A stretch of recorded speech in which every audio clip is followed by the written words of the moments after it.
ସମସ୍ତେ ଚାହିଁଥାଉ କେମିତି ଶ୍ରୀପଞ୍ଚମୀ ପୂଜାଟା କଟିବ।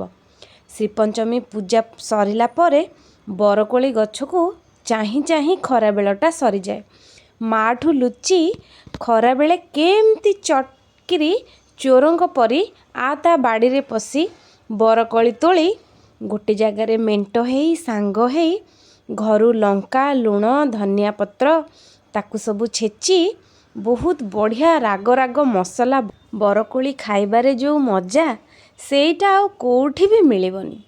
ସାଙ୍ଗମାନେ ସାଙ୍ଗ ହେଇ ଟମାଟୋ ଚକଟା ହଉ, ତେନ୍ତୁଲି ଚକଟା ହଉ କି ବରକୋଳି ଚକଟା ହଉ, ତା ଖାଇବାର ଯେଉଁ ମଜା, ଯିଏ ପିଲାଦିନେ ଏମିତି ବରକୋଳି ଚୋରି କରି ଖାଇଛି ସିଏ ହିଁ ଏକଲା ଜାଣିଛି ଖାଇବାର କି ମଜା।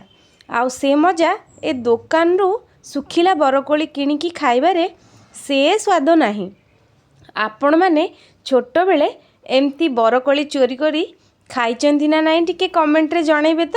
ଆଉ ନିଜ ନିଜ ସାଙ୍ଗମାନଙ୍କୁ ଟ୍ୟାଗ୍ କରିବା ପାଇଁ ବିଲକୁଲ ଭୁଲିବେନି, ଯେଉଁମାନେ ଆପଣଙ୍କୁ ସାଙ୍ଗ ହେଇ ଚୋରି କରି ବରକୋଳି, ତେନ୍ତୁଲି, ଆମ୍ବ ସେସବୁ ଖାଇକି ସାଙ୍ଗସାଥି ହେଇ ଆପଣଙ୍କ ପିଲାଦିନ କଟେଇଛନ୍ତି ନା କ'ଣ କହୁଛନ୍ତି? ମୁଁ ତ ମୋ ସାଙ୍ଗମାନଙ୍କୁ ବହୁତ ମିସ୍ କରୁଛି। ସେମାନେ ଏ ଭିଡ଼ିଓଟା ଦେଖିଲା ପରେ ନିଶ୍ଚିତ ଜାଣିପାରିବେ ମୋ ସାଙ୍ଗରେ କିଏ କିଏ କୋଳି ସବୁ ଚୋରି କରି ମାଡ଼ ଖାଇଛନ୍ତି।